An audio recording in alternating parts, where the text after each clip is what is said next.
I became pregnant with Charlie when I was 35 years old. I had a pretty good pregnancy, pretty healthy, no major issues. At 36 weeks, maybe 34 weeks, my water broke and I went into the hospital and I was in labor with Charlie. I had to have an emergency C-section with Charlie because his heart rate kept dropping and he was very small. He was only 4 pounds. 5 ounces. 5 ounces. But other than that, he was fine. So we took him into the maternity ward with us. And after a day or so of being there, Charlie wasn't eating, wasn't gaining any weight. He would shiver a lot. So instead of being discharged to go home with him, he was admitted into the NICU. That started his NICU journey. He was there for 40 days.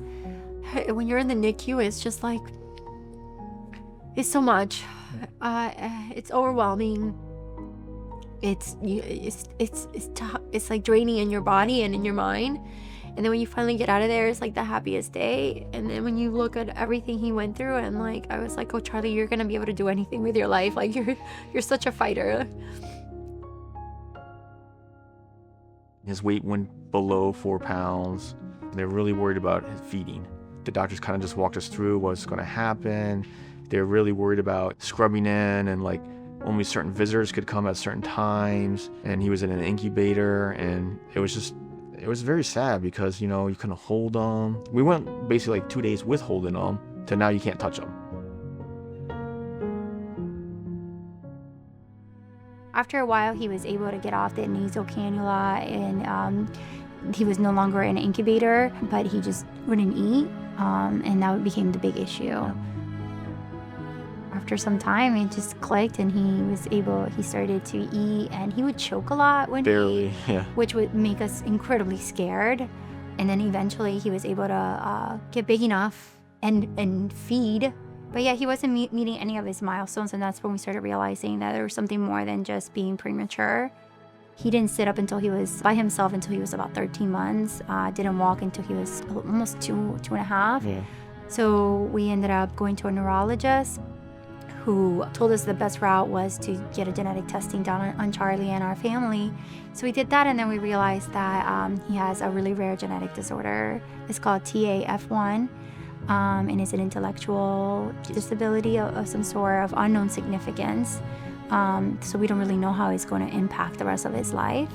As a father, you want to have a daughter, you want to have a son, and then when a doctor tells you, well, there's not much you can do, it's just gut-wrenching. And you'll do anything for your kids, literally anything. Yeah. No amount of money, no matter where you got to drive, you do anything. And when a doctor gives you that news that there's unknown, you might not be able to do anything, it's very depressing and it's hard. After going to see so many doctors, they finally pointed us into a direction where he needed to go to like an occupational therapist, feeding therapist, a physical therapist. He goes to ABA therapy, it's a behavioral therapy, because he's also been diagnosed with autism. I went there 5 days a week pretty much with him for a couple hours, and then I would sit in and they would teach me how to help him. With the creation of this new center, families and children like Charlie can stay close to home. They can receive coordinated care right here in our community.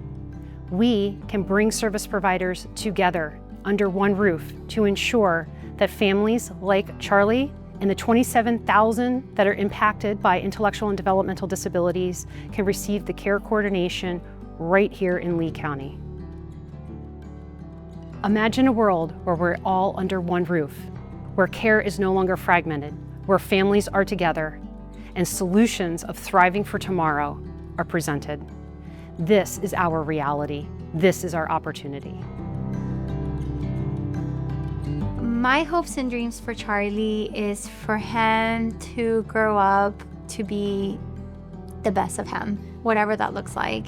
I would love for him to be independent, to have a fruitful life, get a job, and contribute to society in his own way. Yeah. Just to overcome what he's overcome is truly amazing. Yep.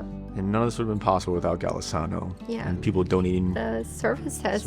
Yeah. As we're seeing things and as he's growing up, I know he's going to need more services, and we need those in our community in order to help children like Charlie thrive.